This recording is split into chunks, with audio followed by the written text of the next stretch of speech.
they say a motorcycle brings you freedom, what do they mean? How is it different than a car, or a bike, or a walk, or a train? I remember the first time I felt that freedom. It was exhilaration mixed with wonder and fear.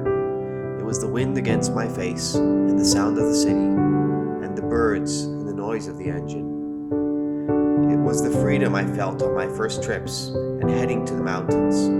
The beautiful scenery that I was not watching from behind the glass screen, like when you see the city from a high rise.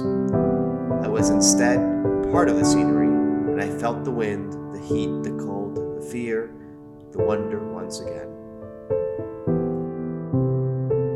I remember the first time I looked down a dirt road and I wondered where it led. And I remember so many times the fear of being all alone in the middle of nowhere with cliffs on both sides.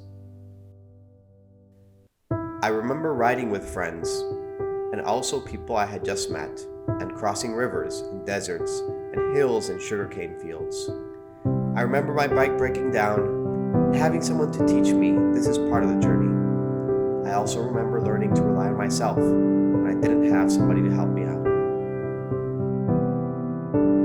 I remember riding in the middle of the night under pouring rain in a country I didn't know, and telling my friend over our comms that we must be crazy for enjoying this. This is the freedom I think people describe when talking about motorcycles. The freedom to feel the wind and the heat and the cold. The freedom that comes from turning down comfort and taking on adventure. The freedom that comes from facing your fears and figuring it out. The freedom that comes from putting yourself out there in the world and letting it act on you.